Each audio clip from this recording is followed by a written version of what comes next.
दिन गए, महीना गए, वर्ष पनि गए, परदेशीको यो जिन्दगी परदेशमै एक्ला एक्लै गयो, एक्ला एक्लै गयो। नमस्ते सम्पूर्ण फेसबुकका साथीहरू, यो परदेशी जीवनबाट के गर्ने साथीहरू। संसारमा सबैभन्दा खुसी भनेको मानिसलाई धन दौलत लाग्छ, धन दौलत नै सबैभन्दा ठुलो खुसी हो भन्ने पनि लाग्छ। तर परदेशीहरूलाई यस्तो लाग्छ कि सबैभन्दा बढी खुसी आफ्नो परिवार, आफ्नो बालबच्चा हो भन्ने लाग्छ। दुनियाँ अहिले धन र दौलतको पछाडि दौडिरहेको छ। ओन्ली फर धन र दौलत भन्ने कुरोमा मात्र लागिरहेका छन्।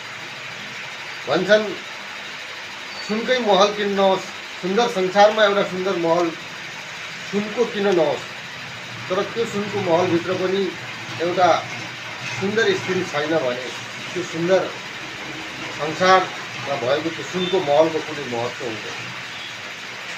साथीहरू, ठिक त्यस्तै हामी परदेशको जीवन पनि एक्लै एक्लै बिताउँदा यस्तो किसिमको महसुस हुन्छ कि आफूलाई हमेसा एक्लो र असहाय जस्तो महसुस आइरहेको छ।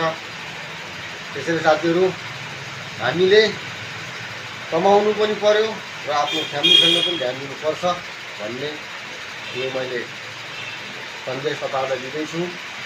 जहाँ तक लाग्छ सुन्दर महलभित्र सुन्दर स्त्री भएर मात्रै घरको शोभा बढ्छ। त्यस्तै हाम्रो जिन्दगी, परदेशको जिन्दगीमा पनि आफ्नो फ्यामिली भएपछि र आफ्नो फ्यामिलीसँग भए खुसी छाउँछ र एक्लोपनबाट दूर रहन्छ भन्ने लाग्छ। यही कुरा तपाईँहरूलाई सन्देश दिन चाहन्छु।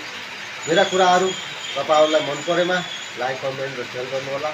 भिडियो चाहिँ पुरा देख्नुहोला, पुरा नदेखे पनि पुरा सुन्नुहोला। हस् त, धन्यवाद। फेरि अर्को भिडियोमा तपाईँसँग म जरुर भेट्नेछु।